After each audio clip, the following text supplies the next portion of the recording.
દેવ દિવાળીને લઈને સુરતમાં મંદિરોને શણગાર કરવામાં આવ્યા છે। સુરતના કતારગામ વિસ્તારમાં સ્થિત કાંતારેશ્વર મંદિર દીવાઓથી ઝગમગી ઉઠ્યું હતું। મંદિરની અંદર અને બહાર દીવાઓ કરવામાં આવ્યા હતા। તેનાથી સુંદર શણગાર કરવામાં આવ્યો હતો, જેને જોવા માટે મોટી સંખ્યામાં ભક્તો મંદિર ખાતે ઉમટી પડ્યા હતા। દેવ દિવાળીને લઈને સુરતમાં મંદિરોનો શણગાર કરવામાં આવ્યા છે। સુરતના કતારગામ વિસ્તારમાં આવેલું કાંતારેશ્વર મંદિર દીવાઓથી ઝગમગી ઉઠ્યું હતું। મંદિરની અંદર અને બહાર દીવાઓ કરવામાં આવ્યા હતા।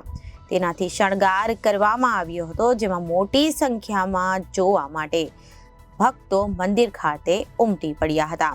શણગાર જોવા માટે મોટી સંખ્યામાં ભક્તો મંદિર ખાતે ઉમટી પડ્યા હતા। મારું નામ લીના શૈલેષ કુમાર ગોસ્વામી। મારા હસબન્ડ અહીંયા અને મારા સાસુજી ટ્રસ્ટી છે અને પૂજારી છે।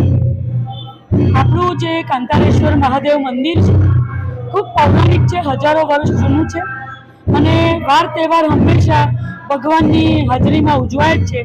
પણ જે દેવ શયની એકાદશી અને આ દેવ ઉઠી એકાદશી, બે એકાદશીમાંથી દેવ શયની એકાદશીને દિવસે ભગવાન પોળી જાય અને ત્યાર પછી બધા ધાર્મિક પ્રસંગો જે છે એ થતા નથી, કે જેવી રીતે લગ્ન હોય કે વાસ્તુ હોય, પૂજા હોય વગેરે।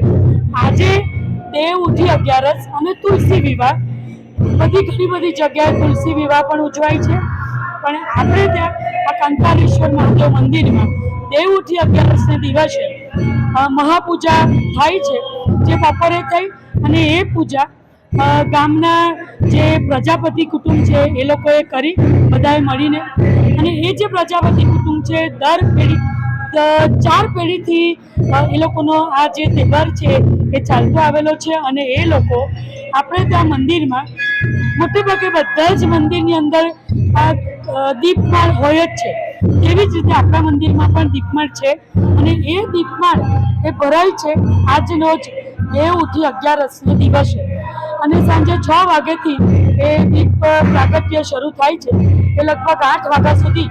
અને જે સૂર્યકુંડ છે, ભગવાન આપણા જે મંદિરનું શિખર છે ત્યાં સુધી એ દીપમાળા પ્રગટાવવામાં આવે છે।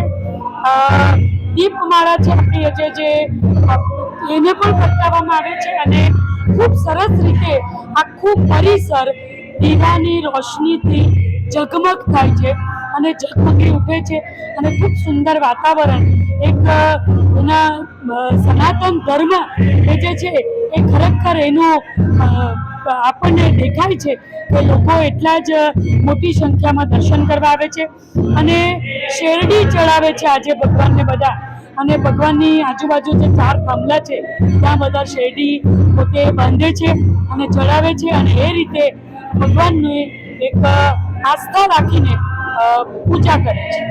Reporter Arvind Rathod, Janadesh news, Surat.